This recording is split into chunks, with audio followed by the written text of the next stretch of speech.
Hi, Russell. Hi. I'm Annabel. Nice really to meet you. nice to meet you. Thank you for coming in today. Thank you for bringing this. That's fine. Thank you for giving me the opportunity to bring it in. Really appreciate it. Great. So have you come from far today? Only Whitney. Okay. So Not too far. No, not too far. Nice blue skies this morning. Yeah. So chances. I think first chance this year to get Yeah, the roof off. I was going to ask, is this the first time you've gone out this year with the car? I tried to get the car out on dry days. Yeah. It doesn't particularly like not being used. Yeah. So through the winter, we have enough days where it's kind of dry and Dry. there's no salt on the roads. Yeah. So try to get out through the winter. But Yeah. today's definitely the first day this year with the roof off. Yeah, okay. Now you're going to have to educate me a little bit because I'm not a Porsche buff like Frank. Okay. So I would like you to tell me what is a 924 Lux, so that I know what a 924 is, but what makes it a Lux? So the Lux came with a number of options from factory. So you had electric windows, headlight washers, electric wing mirrors, electric heated wing mirrors. So just kind of creature comforts, essentially, over the standard model. Okay, cool. Okay, awesome. And have you had it long? It's just over 12 years now. Wow. Okay, so you've had it for a while now. Yeah. Oh, cool. Okay, brilliant. So you've got some stories to tell, I'm sure. Yeah. So so the reason I got it. So I've always had a real interest in how things work. Yeah. Since I've been really little, for as long as I can remember, which has led me to have a habit of taking things apart. Okay. And when I was really young, take stuff apart for no reason other than I wanted to know how it worked inside, which got me in a whole heap of trouble a number of times. So that kind of carried on through. So I learned to drive, passed my test, got into Volkswagens, but the water-hauled side. Okay. So I had Mark II Jetta GTI, Mark II Golf GTI, Mark III Golf GTI, among other bits. Very cool. So this is through the 90s, and so the interest in how things work and taking things apart, and surprisingly, actually modifying them. Yeah. So it was 90s stuff. So it's TSW wheels, Schrick cams, Answer mount exhausts, all that kind of thing. And that continued through as I grew up. Got married, had kids, got into BMWs, but continued the kind of modifying and taking them apart. Okay. One constant through that was 90% of the time it'd all go fine. Yeah. 10% of the time it wouldn't, and I'd break something.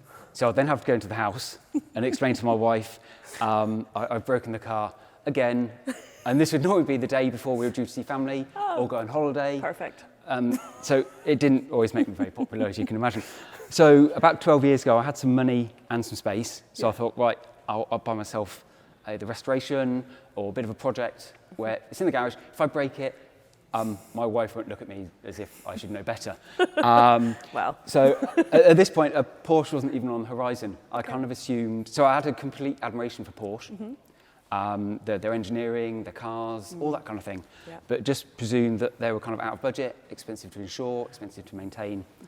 So initially I started looking at Golf GTIs, but kind of realized really quickly, I've been there and I've done that, so I want something different. So I started looking around, and then about the same sort of time, I was driving to work, and a gold 924 drove past me on the roundabout. And I'm like, okay, I wonder. So I started doing a bit of research, and just kind of understand the cars. They tick loads of boxes. They're relatively easy to work on. At this time, they were stupidly cheap. Okay, 12 years ago. 12 years ago, yeah. Okay. There were parts for them everywhere. Insurance was really reasonable. They're after, I think it's 81, they're fully galvanised. Yeah. So unless they're really badly treated, they don't tend to rust. Okay. So I thought, okay, it ticks loads of boxes. I'll see if I can find one. Yeah. So I started looking around, and then about 2 weeks later, this came up on eBay for sale down in Fareham on the south coast. Yeah. Okay. So in the photos, it clearly hadn't been washed for months. It's filthy. The wheels were covered in brake dust. The interior was filthy. It had, so it was all Alpine white. Yeah. It had Porsche script down the side. Graphics on the side, but that had been started peeling off.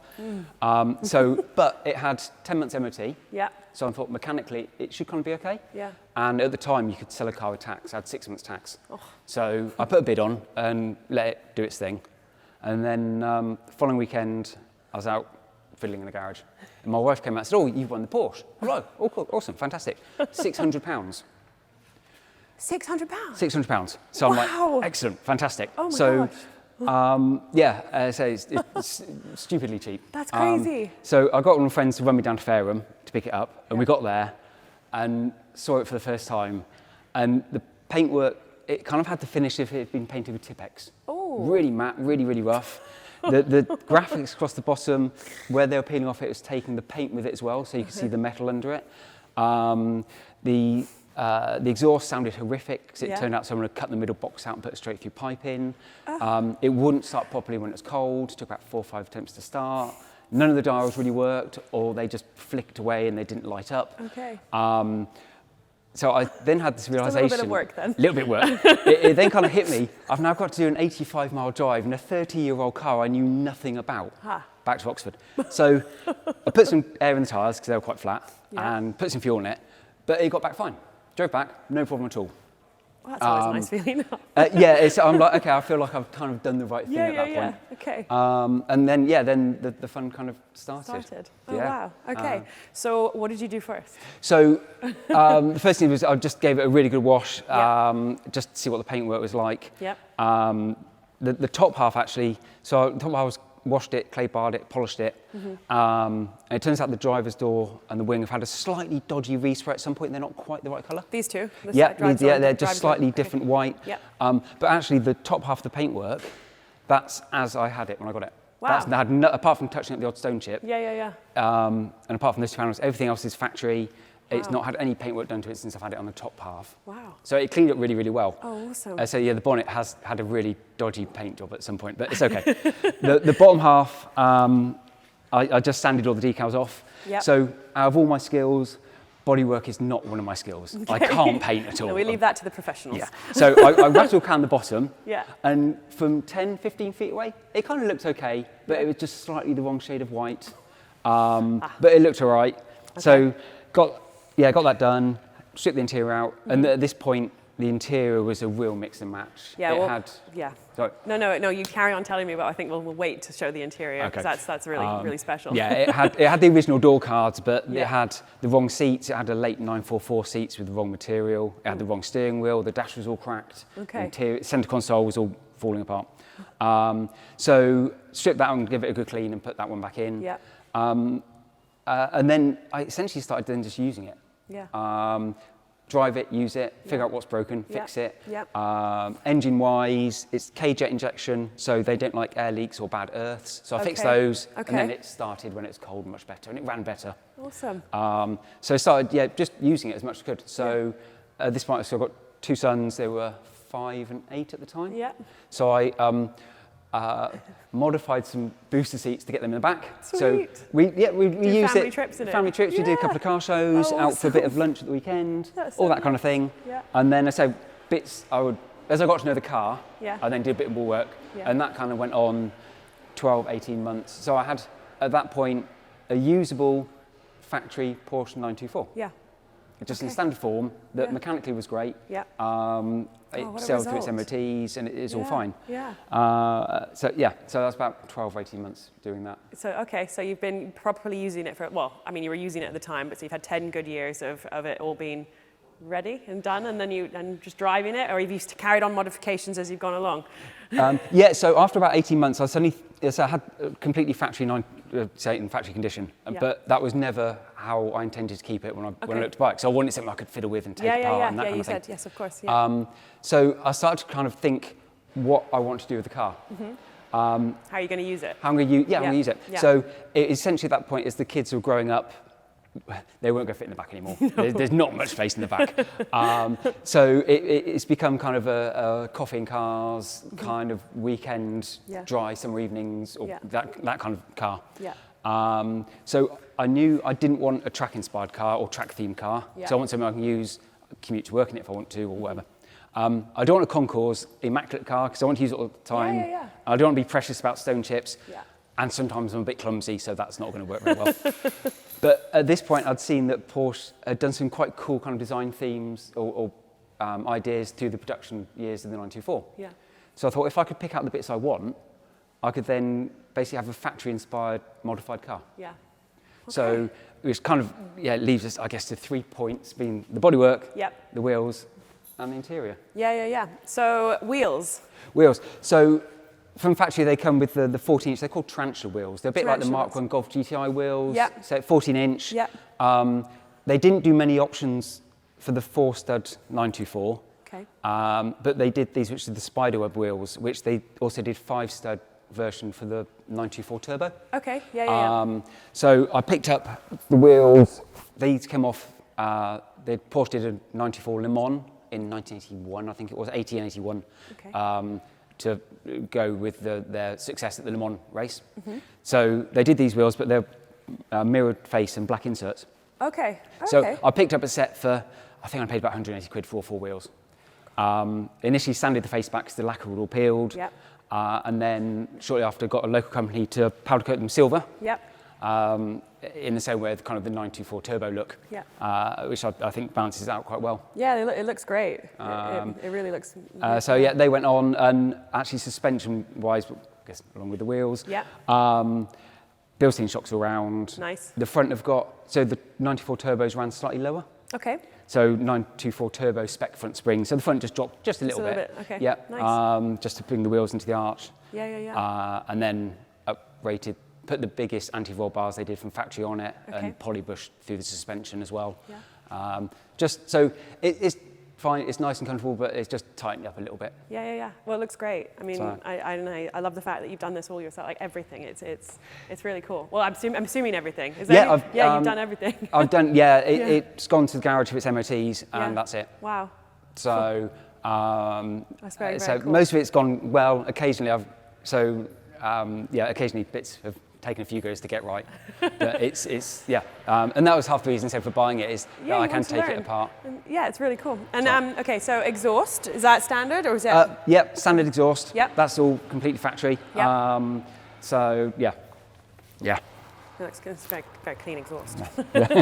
I love the glass. Is that so? The rear. That's it's just really nice, especially for driving out in the sun. In the sunroof, like how big is that? Yes, it's great. It's so Nearly the whole roof. yeah, and so it fits in the boot.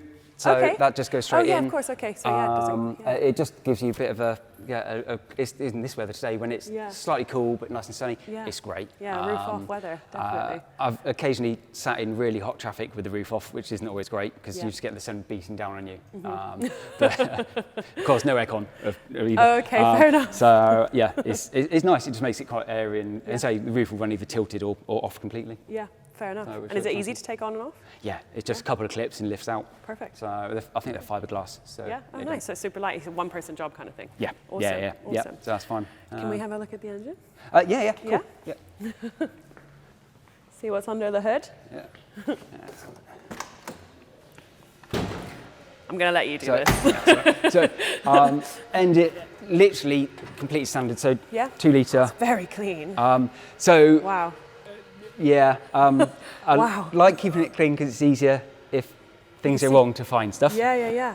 Wow, that is spectacular. It's almost like new. It is. It's like new. Oh my gosh. Occasionally I get carried away, so the inlet manifold, I polish that and other bits and bobs, and I love that. and yeah. Oh, that's awesome. Wow, I don't think I've ever seen such a clean engine bay. Wow. Yeah, it's one of those things I clean, and I think actually it's only me or an MOT tester that ever sees it. But you appreciate it, so you're going to do it. Like every time, it's nice. It's not something you're thinking, oh, I've got to do that. You've done it. Like it's immaculate. Yeah, it's fine. So then actually mechanically, it's been really good. I've only had 2 problems with one where it would start fine. Yeah. And once it warmed up, it then cut out and wouldn't start till it cooled down. Oh. So a bit of work on that. And Okay. so in the distributor, there's a little coil that sends signals saying to fire. Yeah. That was breaking down when it's hot. So I figured that out and rebuilt the distributor, and that was fine. Wow. And then also another time it'd start fine, and if you kept going, it'd be all right. Yeah. If you started, drove half a mile to the garage and stopped to get fuel, and then wouldn't start for 5 minutes. And that was a fuel pump relay, so I resoldered all the inside the relay. Yep. And then it's been fine as well. Oh wow. Okay, that's awesome. And how did you find out? Like, how did you figure out what was going wrong? Was that just from reading online, or just literally pulling things out and putting them back together? Or? Yeah. So the distributor. Without getting really geeky. No, get geeky. I love it. Okay. So yeah, the little coin there, and so it knows when to fire. It sends a signal down to the ignition module to fire the spark plugs. Yep. So I put a multimeter on it and then turned it by hand, and you could see the pulse change. Wow. Okay. And then you couldn't when it was hot. Yeah. So then rebuilt it.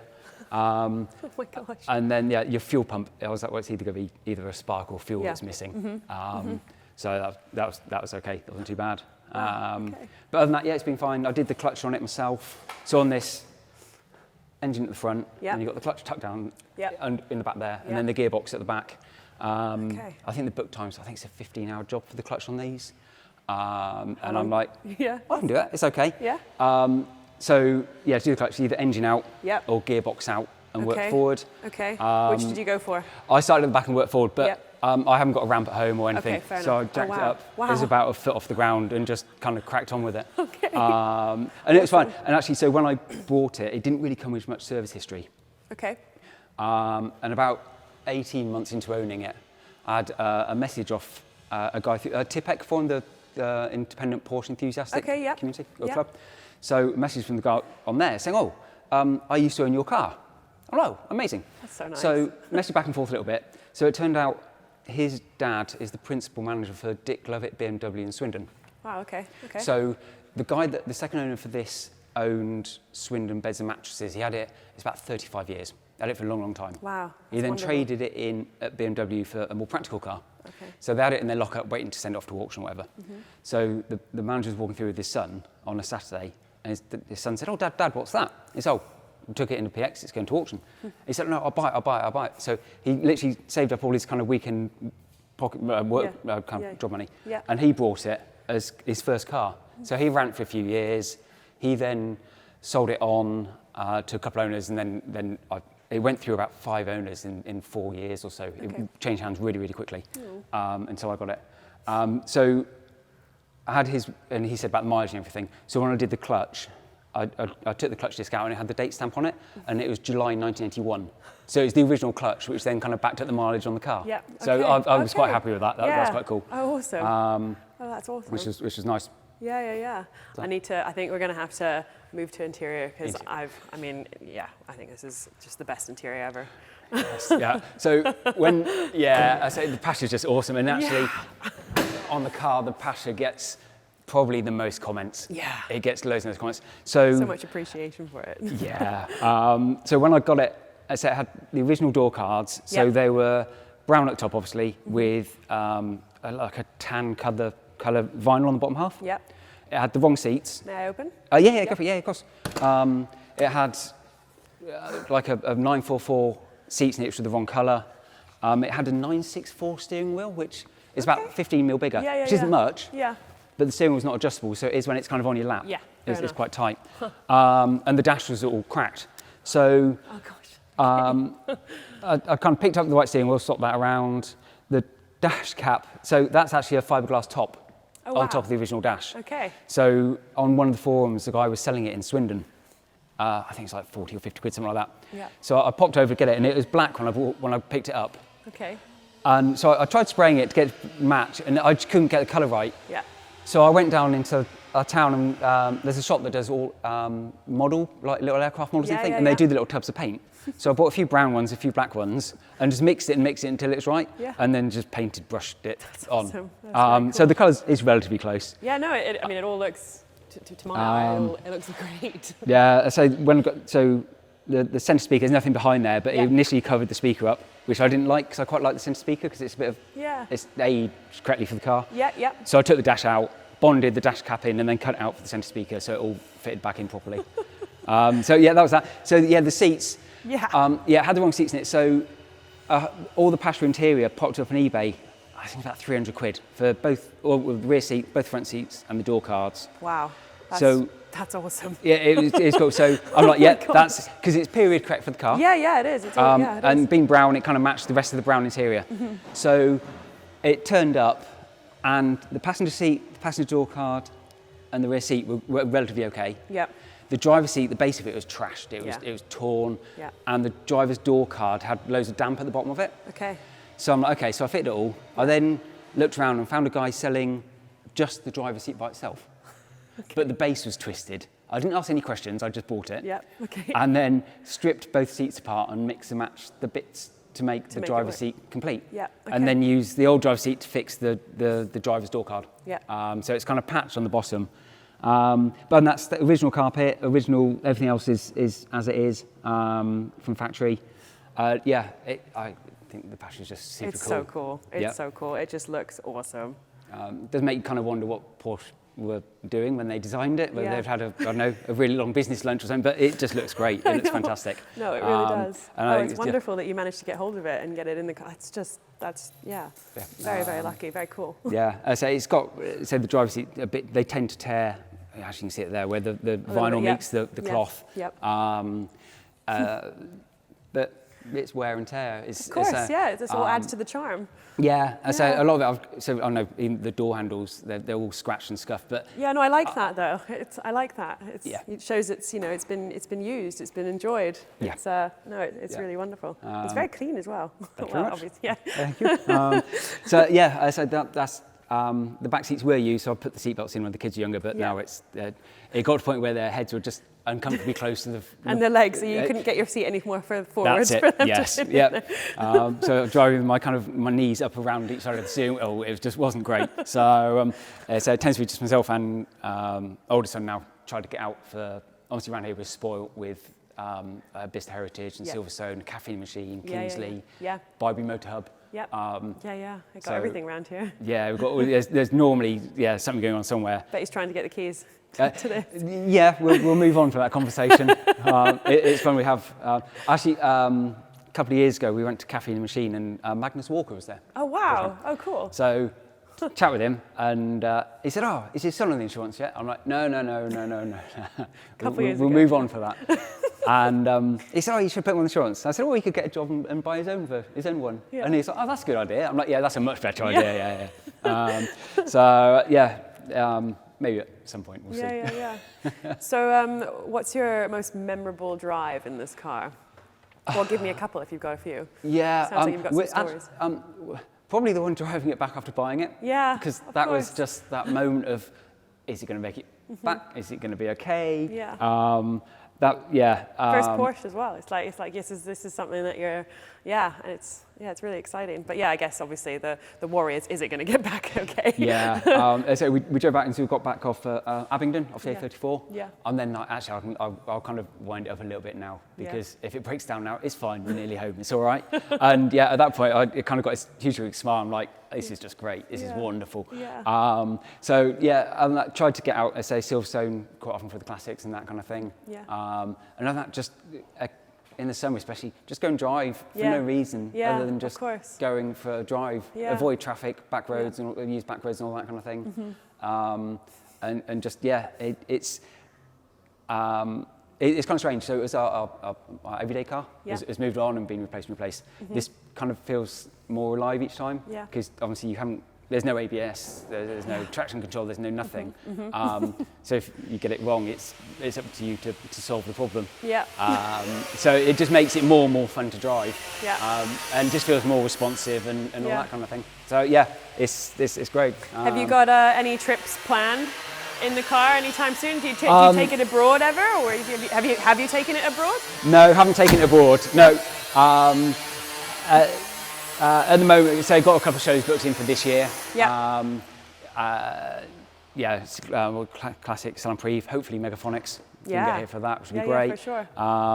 But just use it and go for it. And so the bodywork it's showing its age in a few places. I mean, I haven't noticed anything walking around the car a few times now. It looks great. And so the one great is all said about obviously the spraying the side and bodywork not being my thing. So through the production years, Porsche did quite a few two-tone options. Yeah. Okay. So I did like green over grey, bronze over brown, and then the white over red, which I think really suits the colour. And also I had an Alpine white car. Yeah. And the bottom, they say spray paint wasn't great. I kind of looked at, I thought actually the red looks really nice. Didn't want to spray it because I want it kind of reversible. So I looked at vinyl wrapping. Yeah. Watched some YouTube videos, borrowed my wife's hairdryer, and then taught myself to wrap. So I vinyl wrapped, started at the sides, nice flat panels, just get the hang of how the vinyl then you've got to go into the bumper. Into bumpers, and wrapped it, and it came out really well. Yeah, it has. It really has. So it's in my first glance, I thought it was paint. A lot of people said, it looks. If you look close, you can start seeing joins in it and all that kind of thing. Yeah. But just done on in the garage at home. Wife's hairdryer, I did have to buy a new one. I was going to ask, how did the hairdryer last? Because it's a big job. It's all right. We're doing okay. But yeah, I had to buy a new one, so that's fine. That's okay. And so just wrapped it all, and it's holding out really, really well. Yeah. So the front valance has been done a few times. That tends to get the harder life when we're using it and driving it. Yeah. But yeah, most people look and go, oh, it's just red. It's okay. So yeah, did the pinstripe, and then wanted something to push the red into it a little bit more. Yeah. So it's got the Heizr graphics on there as well. Yeah, I like that. That looks really good. So they're kind of period correct as well. Yeah. So the ACs. Yeah. Yeah. I'm looking at the boot. It's a massive boot. Yes. Can we have a little nosy just to see the size of it? You could fit everything in here. Yeah. So the car's had a number of uses over the years. Yep. So at one point we're having a loft conversion done. Okay. So I had all the stuff come out of the loft. This wasn't you? This was storage, yeah. Okay. So it was... oh wow, okay, yeah, cool. I'm actually holding that. So they have a tendency for obviously the glass is huge. Yeah. And the small little metal frame, they kind of come apart sometimes. Okay, has it? No, it's been fine, it's been all right. Yeah. But the boot struts probably aren't... That's all right, I got it. Yeah, okay. So it's slightly weak. I see, but I don't want to replace those and then risk delaminating that. Yeah. It's fine. Yeah. You got a spare wheel in here? Yeah, spare wheel in there. Nice. And then loads of storage and stuff down each side as well. Oh my gosh, you really can go for it. Okay. So it's really, really practical. And say with the rear seats down. Oh gosh, you got loads of space. You got tons and tons of space. Huh. So yeah, it's done its time as storage as well when having work done on the house. That's awesome. That's awesome. So yeah, it's super practical. It is. It's awesome. Actually, I picked up at one point a different set of front seats, and they lived in the back of this for a little bit as well. So there's a spare set of seats in it as well. So, oh wow. Okay. It's had lots of different uses. Yeah. No, it's really wonderful to see what you've done with this and I love the story of how you're getting it for 600 quid on eBay, doing all the work yourself and literally changing everything from the interior to you've gone and you've learned. You probably know the car inside and out fully. There's nothing you don't know now on this, I'm sure. Yeah, and that kind of puts you in the weird position where a couple people say, oh, I sell it and buy something either faster or better or newer, but I know the car inside out. Yeah. You know, I know how everything works. I know what has been done, what needs doing, and for the amount I use it, it's just great. What I read a few days ago is nothing better than driving a slow car fast. Yeah. I totally agree with that. So it doesn't weigh very much. It's about it doesn't weigh very much at all. Yeah, it's about I think about 130 brake from factory, but it's just really, really good fun to drive. Yeah. Awesome. And so it's now obviously MOT exempt, road tax exempt as well. Perfect. So the running costs are minimal. Yeah. Oh my gosh, that's wonderful. Well, Russell, thank you so much for coming in. Thank you. It's been a real pleasure hearing everything about this car and meeting you. So thank you so much. Thank you. Thank you. Thanks. Cheers. Bye. Thank you.